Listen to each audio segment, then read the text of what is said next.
pagpananong ng mga mais. Pitiging gagmaya gitag mga puso. Sao naman lang nga maisan ako eh. Iyon ani lang gini siguro ang iyang mga unod siguro ani nga perti maging gagmaya ni.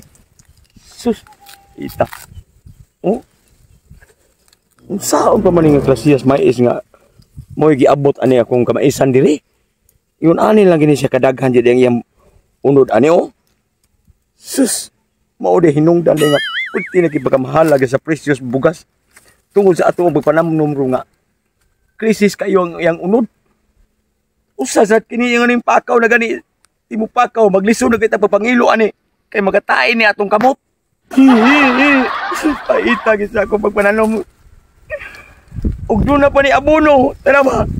Dagko unta. Unsa man ni ko pagpananom ni wa man yung ko'y wa man yung suporta na kong abono ani. Wa man yung ko'y kapalit. Ug ginabunuhan pa ning mga maisa. Siyempre mo dagko gini ang puso. Niliwat siya niya kong ulo, gani, oh, talawa. Wagi katubo akong buhok. Wala. Purti naging mahala lagi karon. Di mo gani mapakurti tamo ng singo nga. Ugi bunuhan pa niya ako ang mais ron. Mupariya sa niya akong buhok sa lunta nga. Mutag sa lunta ni. Karon, tamaw. Pila naman lang kabuk unod. Muna purti naging mahal lagi din taon yun sa palaliton karon. Mahal kay ang bugas. Muna tungod aning kuwan nga purti nang gagmayag unod. Paita, sabang ko ni padulong in taon. Ay. Saon pa man ako ni taon. Bay, bay. Bay.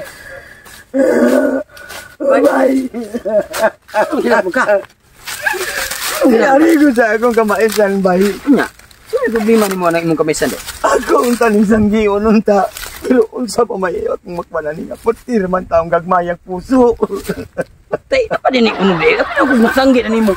Wa ba lang ni masanggi bay na tala putig yung gagmaya gid bay. Mao ni uno si imong mga mais bay? Oh, mao ni taong giabot bay. Ito wa kini kay abono. Ay sagot paminaw sa ayo sa paghilak-hilak. Sige lang gud paminaw sa pagmaklaro ang ito istorya ay pagtiabaw. Ay ano mo gud siya bay? Unsa man bay? Ang uwang ani imong kamaisan. Abin mo kunsa. Insulti unta kanako. Kay abin mo kunsa sa pag-igo pa lang pag-inana ka dagkuon ani og insulti pa lang kanako. Ako ni pada nag-iti sa buno din hinapita sa imong lugar. Kanang iti sa manok bay, sultian na lang ka. Mausa nay usa. Paminaw sa ay paghilak. Oo bay, minaw ko. Nag-uulang ko bayo bay nga tiyan. Pwede lang ginabili na duwan lang gikalusok na naamalay mo tanan. Ang sipiat ni mo bay. Kay wa ka mangunsulta nako. Nangunsulta unta ka. Nya. Nali kay katag na kong abonog yan. Sunod na kong pananom, ani. Paminaw bay. Wa di ka mahibaw. Zaman. Aduna mo ko'y amigo nga muhatag og abono.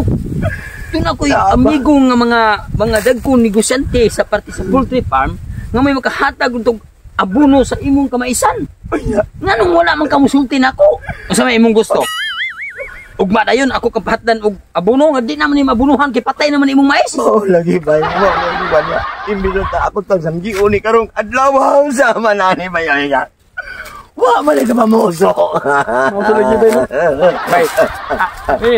Ani na lang bay. Paminaw sa bay. Ay sa pagila.